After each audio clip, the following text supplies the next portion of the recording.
Look, if you're planning on moving down to Albuquerque this year or within the next couple of months, I just got to be honest with you guys. I don't know if it's going to be a right fit for you guys. And there's a few key things that we bring up in every conversation that we have with anybody that's looking to move down here. And in today's video, guys, we're going to be getting into that. So hang tight, grab your pen and your pad, and let's go.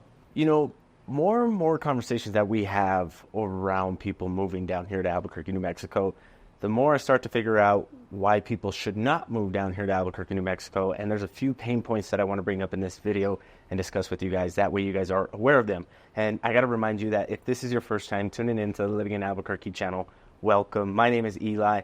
Do yourself a huge favor and hit that subscribe and notification bell down at the bottom, somewhere around here. That way you guys never miss out on any videos, because we are dropping videos every week like this one, talking about all the different things that Albuquerque has to offer when it comes down to living here. And just being fully transparent, as much as I love doing these videos, I would love to also help you out with your real estate needs. So that number popping up on the screen is our direct line. We are licensed brokers here in the state of New Mexico, and me and my team are ready to get on a quick Zoom call with you guys to discuss all of this in great detail and give you some great pointers, especially when it comes down to moving your whole life and family down here to the great Southwest. But let's get into today's video, guys. So why Albuquerque? A ton of different cities all across the United States, and you chose to move down to the Southwest. That's a real question that we're going to ask you when we get on our Zoom call. And more so, the question that we're going to ask you is going to help you discover what you really want to change about your current situation. And that's a good one that you're going to want to write down. Pause the video right now if you have to.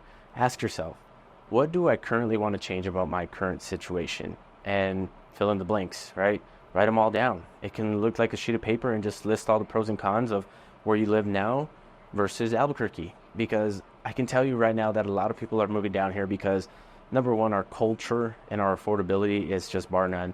It's this old school kind of living that you really can't get unless you live in BFE somewhere in the middle of Texas, right? That barely anybody knows about it. Some rinky-dink town, right? And Albuquerque just has this small town vibe with this big city feel where you're getting all these different amenities. When it comes down to different neighborhoods, different areas, it's all going to be super diverse, super inclusive. I mean, it's a whole experience, guys. And I'm not here trying to sell you on the whole idea of moving down here or why you should move down here. It's really up to you to discover that. So again, I ask you, what are you looking to change about your current situation, and how is Albuquerque going to fit that?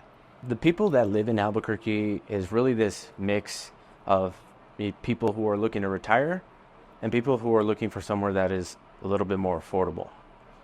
And those are the two groups that we keep helping out. Now, the people that are looking to retire, they're lucky enough to sell their places off in these bigger cities and pay for a house cash here and still have enough money to retire. If you're the opposing end and you're looking for somewhere that's a little bit more affordable because you're looking to purchase your first house, you're just looking to get, your foundation for your life starting to build some wealth, those are the two main people that we get lucky enough to help through this channel. And the perfect example that I have for that is a listing that we currently have right now at 42 Pheasant Hill Drive. And I'll put a video up of it right in here, some B-roll. That way you guys can see that this house, number one, it's in a great area, right? The foothills south. The average price point in that area is about $400,000. And this property here, 2-bedroom, 2-bath, is listed at only $300,000. Where else are you going to find the opportunity to get into a neighborhood like that at a very affordable rate, right? Way lower than the average price point all across the board, which is $350,000. And that's just one example for you guys. Other examples that I have for you guys are going to be the average cost of a few things, right? When you go out and have a nice meal with you and your significant other, or you and a buddy or a friend, whoever, you're looking around $40. Not terrible. And that's with some drinks and some appetizers. Sometimes it can be a little bit more expensive, but that's on the average. Utilities, that includes water, electricity, and gas, you're looking around roughly about $300 to $400 a month, just depending on how big your household is. We got a household of 4, so we're usually paying around $300 a month on any given month on average. And we run about 13 devices. We have refrigerated air. We got a pool. We got all the works, right? Everything is always on in our house, except for when people are sleeping. But even then, I think my kids keep their room lights on that are LED lights on all night. I don't know. I'll have to look into that. the bill's been kind of high just recently. And circling back to houses, guys, I know Pheasant Hill is a great example of what an entry-level home can get you in a great area, especially super close to the mountains. Like, property like this doesn't come around very often. So if you guys want any more information, that number popping up on the screen is my direct line.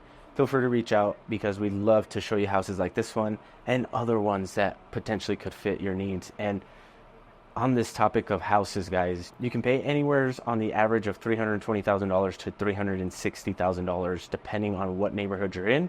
I know the west side gets a little bit more expensive, especially since it is a newer development. And then the east side, it just varies on what areas you're looking into. A topic that weighs heavy on my heart, and one that is very popular on these phone calls that we have, believe it or not, is going to be the overwhelming sense of lack. Feeling like you can't catch up, feeling like the over progression of a city is just kind of like dumping on you, feeling heavy.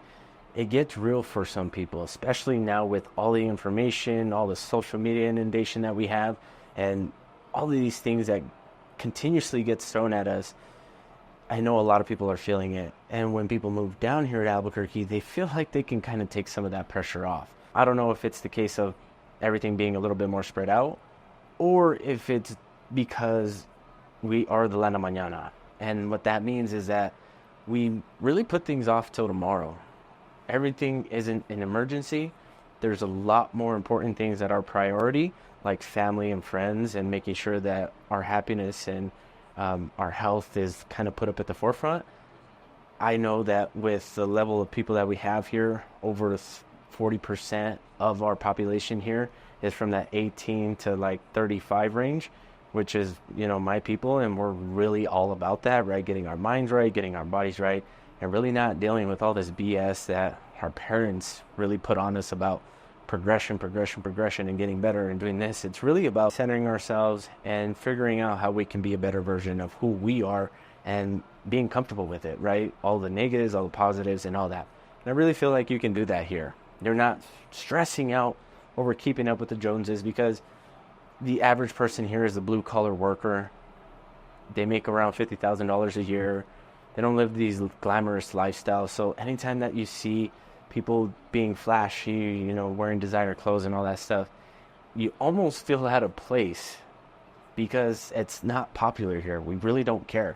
We don't care about what you're driving, what you're wearing, what you're doing. So long as it's for the greater good, that's all that matters to us. And I think that can take a lot off of somebody, and it can potentially help them progress, right? I know it seems counterintuitive to what I just talked about, but when you're taking off that stress of continuously progressing and keeping up and doing, when you just bring everything back down to center and get grounded, you see everything in hindsight, and you're able to move a lot more freely and be in this kind of flow state to make things work for you and your family in a better benefit to live a better life. So does it all tie in back to quality of life? 100%. Now, I know we got a little corny and a little gushy on that last one, but this one being more literal, people are moving down here because of job opportunities. I know in the past, Intel, the labs, and the city have always been great opportunities for people to move down here to get a good job with good pensions and retirements. But now a lot of tech giants have been calling Albuquerque and New Mexico home, right? You got Amazon that just moved in up there past 118th Street. You got Facebook in Los Lunas, and you got Tesla down in Bernalillo. A lot of these tech giants are starting to realize that we have a ton of value and a ton of space that is super affordable for them to be able to build their warehouses and pay, great wages for people to be able to live a comfortable life. I mean, it's a win-win situation, right? So I've had people call me on the channel and say, hey, I'm moving down there to work for Amazon. And I thought that was super cool, because Amazon has only been here for less than 2 years, guys. So they've been growing, and they've been putting back into our community and helping a ton of people just make their home ownership dreams a reality. So that's one case in point. Another case is people are moving down here to work for the airlines. I know we got Eclipse, which is kind of like this private jet builder. They do all kinds of other crazy stuff, but just to put it in a nutshell for you guys, they build private jets, and they're bringing in a lot of people from out of state as well. And then, of course, you got the military. Kirkland Air Force Base is always bringing people here from all over the world. And what can I say, guys? Our diversity and our culture just gets better and better because of the job opportunities that come here. that are coming from these bigger entities that are from bigger cities. And I think it's cool. I don't know. A lot of people are against it, but I'd like to know your thoughts. Surely, but not least, guys, is that we experience all 4 seasons here. And this is a big one. You're going to have to ask yourself, can I endure all 4 seasons? Can I endure hot temperatures? And when I say hot, I mean some days during the summertime can be, over 100 degrees, but I think the most that we've seen in 2024 was like 102. And every other day after that, for that, few days in like June or July, it was below like 100 degrees, high to mid 90s during the middle of the day, and then in the mornings and the evenings it got down to the 80s. And this morning it was actually 65 degrees, so it was pretty cool, guys, on the fluctuation of temperatures during the summertime heading into the fall. And the fall and the spring are pretty much the same. You're looking at average temperatures in the 60s and the 70s, and then in the wintertime you can see temperatures go down all the way to the 20s. So it does get below freezing. You will see some snow maybe once or twice out of the year, and by the afternoon all that snow gets melted away, so it's not going to be a problem for you to travel around the city once that sun comes out. So big question to ask is, can I do that? And what style of clothes am I going to have to be wearing is a good one to ask. And I'm here to tell you that you're going to be dressing up in layers a majority of the season, so be prepared to buy a little bit more clothes than you're used to. Alrighty, guys, so a recap. We talked about why you should move to Albuquerque and a couple questions that you should ask yourself and your loved ones if you guys are planning on moving down here. Next, we talked about affordability and how that just ties into quality of life, right? You're not having to feel like you're going to be on this sense of lack. If you are feeling like that, then maybe we should have a conversation about how you're feeling personally, and if Albuquerque is going to be able to fulfill that need, I don't know, right? Might be a personal thing. And then we also talked about the temperatures here and job opportunities. A ton of great things to think about. I know there's a ton more. We've talked about them continuously here throughout the channel. This one here is just a little bit more updated, a little bit more in depth, just kind of questioning you so you can question yourself to better make a decision for yourself and your family.